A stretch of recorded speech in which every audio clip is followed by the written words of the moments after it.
वंदे मातरम दोस्तों, स्वागत है आपका फिर से एक नए सवाल के साथ। आज के इस वीडियो में बात करेंगे एक्सरसाइज 1.3 जो कि डॉक्टर केसी सिन्हा क्लास 9th का है। इसमें से 5वां नंबर क्वेश्चन करेंगे एक्सरसाइज 1.3 का। क्वेश्चन नंबर 5 में हमसे पूछा गया है संख्या रेखा पर रूट 9.3 को निरूपित करें। मतलब संख्या रेखा पर इस संख्या को क्या करना है, निरूपित करना है। जैसे कि हमने पिछले क्लास में एक ऐसा ही क्वेश्चन सॉल्व किया था। इसके लिए हमें ज़रूरत पड़ेगी एक संख्या रेखा की। तो चलिए मैं एक संख्या रेखा खींच लेता हूँ पहले। ये संख्या रेखा हुई और ये संख्या रेखा दोनों ओर अनंत की ओर चलता है। मान लीजिए किसी एक बिंदु पर यहाँ पर शून्य है। क्या है? शून्य। तो यहाँ पर हम क्या करेंगे, ये क्या है 9.3। देखिए उससे हम यहाँ पर क्या करेंगे 1 2 3 4 5 6 ऐसे लेंगे तो इसकी लंबाई ज़्यादा हो जाएगी, इसलिए हम इसको मान कर लेंगे 1 2 3 4 5 6 ऐसे ही क्या करेंगे 9.3 तक लेंगे। 9.3 तक 9.3 यहाँ है। तो चलिए 9.3 की लंबाई ले लेते हैं। 9.3 तो 9.3 की लंबाई कहाँ है? यहाँ पर है। ये रहा 9.3 की लंबाई। अब इससे एक इकाई हम ज़्यादा खींचेंगे। एक इकाई कितना? एक इकाई ज़्यादा। एक इकाई कितना हुआ? यहाँ से यहाँ तक की दूरी एक इकाई हुई। ऐसे ही ये चलते जाएगा।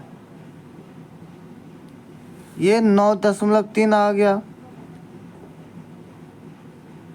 ये 9.3 आया, लेकिन हमें क्या बोला गया है? रूट 9.3 को संख्या रेखा पर निरूपित करें। इसके लिए हमें क्या करना पड़ेगा? देखिए ये जो 9.3 और एक इकाई मतलब ये है, इसके बीच की लंबाई जो होगी ना आधा आधा कर देंगे। आधा करने के लिए हम क्या करेंगे, जो संख्या रेखा की लंबाई है उससे थोड़ा सा ज़्यादा इसकी लंबाई रखेंगे, इन दोनों की लंबाई, और ऐसे ऊपर काट देंगे ऊपर की रो, और ऐसे ही और नीचे भी ऐसे ही काट देंगे। यही सेम प्रोसेस इधर भी इस्तेमाल करना है। ऐसे और ऐसे ऐसे करेंगे तो क्या हो जाएगा, ये संख्या एक दूसरे भाग में बट जाएगी। अब क्या करेंगे, इस बिंदु को और इस बिंदु को मिला देंगे तो ये संख्या रेखा 9.3 और एक इकाई को मिला करके लिए हैं, उसकी लंबाई क्या हो जाएगी? आधी हो जाएगी। तो चलिए मैं इसको मिला देता हूँ। आप इसी प्रोसेस को फॉलो करेंगे हर एक क्वेश्चन में। जितना बोला जाएगा उतना लंबाई लेंगे और उससे एक इकाई ज़्यादा। तो इसको त्रिज्या मान करके इस बिंदु और इस बिंदु को त्रिज्या मान करके, मान लीजिए इस बिंदु को हम क्या मान लेते हैं? ओ मान लेते हैं। इस बिंदु को चलिए क्यू मान लेते हैं, ओ नहीं मानेंगे। शून्य और क्यू एक जैसा हो जाएगा। अब क्या करेंगे, इसको त्रिज्या मान करके जो आधा किए हैं एक अर्धवृत्त खींचेंगे।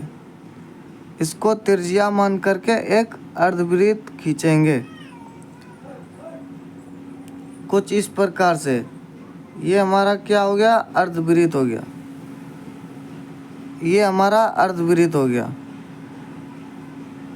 अर्धवृत्त खींच लिए।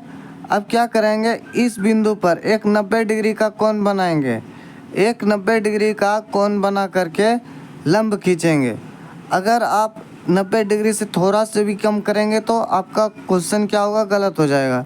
तो इससे क्या होगा? अंक कटने की संभावना बढ़ जाती है। इसलिए हम यहाँ पर 90 डिग्री का एक एंगल बनाएंगे। आपको मैंने पिछले वीडियो में भी बताया था 90 डिग्री का एंगल बनाने के लिए। इसको ऐसे करेंगे और यहाँ से ऐसे, इसी प्रकार से इस बिंदु पर रख कर के यहाँ एक खींचेंगे और एक अर्धवृत्त पर।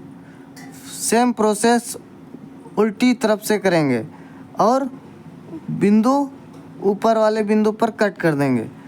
तो ये बिंदु ये जो बिंदु दिख रहा है इस बिंदु को हम क्या करेंगे, P मान लेते हैं। इस बिंदु को P मान लेते हैं। अब इस बिंदु को मान करके एक लंब खींचेंगे। इस बिंदु को मान करके एक लंब खींचेंगे।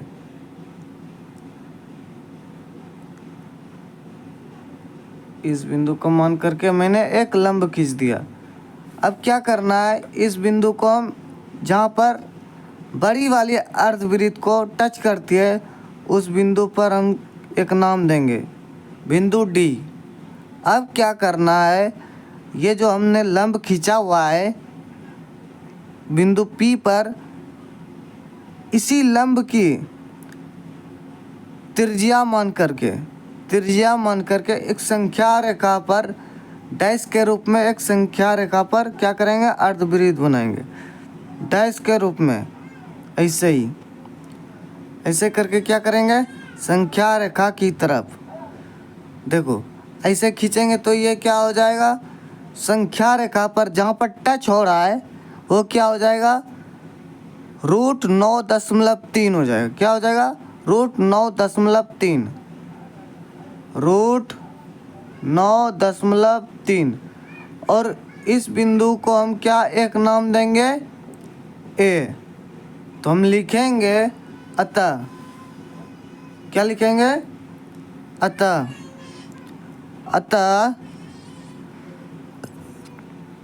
संख्या रेखा पर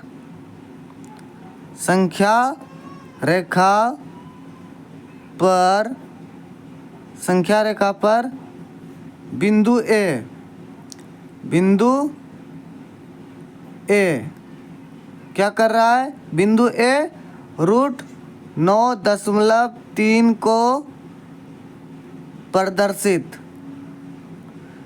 या निरूपित करता है।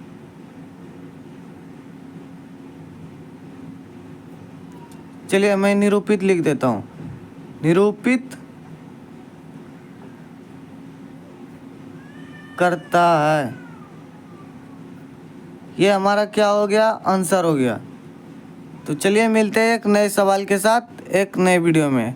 तब तक के लिए धन्यवाद।